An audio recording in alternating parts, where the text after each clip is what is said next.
നമസ്കാരം. UDF സർക്കാരിന്റെ ആദ്യ ബജറ്റ് സമ്മേളനമാണ് കഴിഞ്ഞുപോയത്. ഈ സമ്മേളനത്തിൽ മുഖ്യമന്ത്രി VD സതീശനേക്കാൾ ഒരുപക്ഷെ താരമായി മാറിയത് നിയമസഭാ സ്പീക്കർ തിരുവഞ്ചൂർ രാധാകൃഷ്ണനായിരുന്നു. ചട്ടവും റൂളും എല്ലാം പറഞ്ഞ് തിരുവഞ്ചൂർ കത്തിക്കേറിയ സമ്മേളനത്തിലാണ് അവസാനമായത്. ചട്ടവും റൂളും മാത്രമല്ല, എല്ലാത്തിനും തഗ് മറുപടികളും കൃത്യമായ നിലപാടെടുക്കുകയും ഭരണ പ്രതിപക്ഷ അംഗങ്ങൾക്കൊക്കെ തുല്യമായി സമയം വീതിച്ചു കൊടുക്കുകയും ഒക്കെ ചെയ്തിരുന്നു അദ്ദേഹം. എന്തായാലും സമ്മേളനകാലത്തെ പരാമർശങ്ങൾ ഇപ്പോൾ വിശദീകരണവുമായി രംഗത്ത് വരികയാണ് സ്പീക്കർ തിരുവഞ്ചൂർ രാധാകൃഷ്ണൻ. കുട്ടനാട്ടെ വള്ളംകളി അവധിയിൽ മുഖ്യമന്ത്രി VD സതീശന്റെ പരാമർശം അടക്കമുള്ള വിഷയങ്ങളിൽ അദ്ദേഹം വിശദീകരണം നൽകുകയാണ്. നിയമസഭയിലെ പവർഫുൾ മൈക്കാണ്, ചില കാര്യങ്ങൾ കേട്ടെന്നിരിക്കുമെന്നായിരുന്നു തിരുവഞ്ചൂരിന്റെ പ്രതികരണം. നിയമസഭയുടെ രേഖയിൽ വരുന്നത് മാത്രമാണ് പ്രാധാന്യമുള്ള വിഷയങ്ങൾ. നിയമസഭയുടെ സീറ്റിൽ ഇരുന്ന് സംസാരിച്ചാൽ മാത്രമാണ് രേഖകളിൽ വരുന്നതെന്നും നിയമസഭാ രേഖയിൽ മുഖ്യമന്ത്രി അവസാനം പറഞ്ഞ കാര്യമില്ലെന്നും തിരുവഞ്ചൂർ ചൂണ്ടിക്കാട്ടി. മൈക്ക് ഓഫ് ആകുമ്പോൾ എന്തെല്ലാം പറയുമെന്നും വിഷയത്തിൽ മുഖ്യമന്ത്രിയുടെ വിശദീകരണത്തിന് പുറത്ത് മറ്റൊരു വിശദീകരണം വേണ്ടെന്നും അദ്ദേഹം പറഞ്ഞു. വിഴിഞ്ഞം തുറമുഖ ഓഹരി കൈമാറ്റ വിഷയത്തിൽ മുഖ്യമന്ത്രി നിയമസഭയിൽ കാര്യങ്ങൾ വ്യക്തമാക്കിയിട്ടുണ്ടെന്നും തിരുവഞ്ചൂർ രാധാകൃഷ്ണൻ കൂട്ടിച്ചേർത്തു. സംസ്ഥാന കേന്ദ്ര സർക്കാരുകൾ കാര്യങ്ങൾ അറിയണം. സംസ്ഥാന സർക്കാർ അറിയാതെ ഒന്നും ചെയ്യാനും പാടില്ല. നിബന്ധനകൾ അനുസരിച്ച് കാര്യങ്ങൾ മുന്നോട്ടു പോകണം. ഭൂമി അന്യാധീനപ്പെട്ട് പോകരുത്. മുഖ്യമന്ത്രി പറഞ്ഞത് പൂർണ്ണമായും താൻ വിശ്വസിക്കുന്നുവെന്നും അദ്ദേഹം വ്യക്തമാക്കി.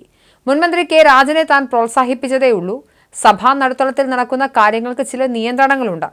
ഉമാ തോമസ് അവരുടെ സീറ്റിലാണിരുന്നത്. ഉമാ തോമസിന്റെ സീറ്റിന് മുന്നിലൂടെ നടന്നു പോകുന്ന ആളുകളെക്കുറിച്ചാണ് താൻ പറഞ്ഞത് എന്നതടക്കം വിഷയങ്ങളിൽ അദ്ദേഹം നിലപാട് വ്യക്തമാക്കി.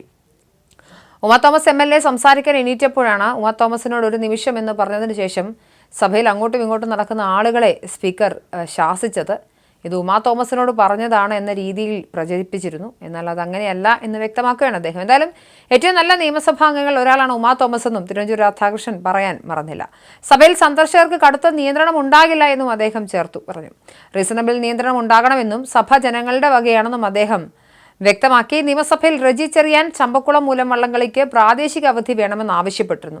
എന്നാൽ ആലോചിച്ച് മറുപടി പറയാമെന്ന് മൈക്കിലൂടെ പറഞ്ഞ മുഖ്യമന്ത്രി സീറ്റിലിരുന്നതിന് ശേഷം പതുക്കെ അവധി കൊടുക്കില്ലെന്ന് പറഞ്ഞിരുന്നു.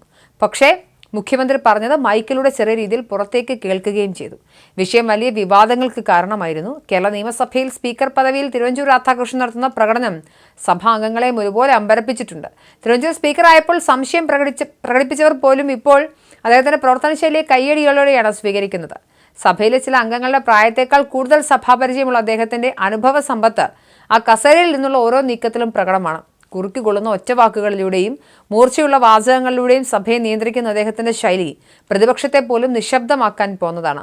സഭാ നടപടികൾക്കിടയിൽ സ്പീക്കർ നടത്തുന്ന ഇടപെടലുകൾ പലപ്പോഴും രസകരവും എന്നാൽ ഗൗരവമേറിയതുമായ ചർച്ചകൾക്ക് വഴിവെക്കാറുണ്ട്. എന്തായാലും തിരുവഞ്ചൂർ രാധാകൃഷ്ണൻ വളരെ കൃത്യമായ സഭാ രീതികളൊക്കെ മാനേജ് ചെയ്യുന്നുണ്ട്. അദ്ദേഹത്തിൻ്റെ പരിചയ സമ്പത്ത് അത് വളരെ പ്രകടമാണ്. അദ്ദേഹത്തിൻ്റെ പല ഇടപെടലുകളും സാമൂഹിക മാധ്യമങ്ങളിൽ വലിയ ചർച്ചയായിരുന്നു.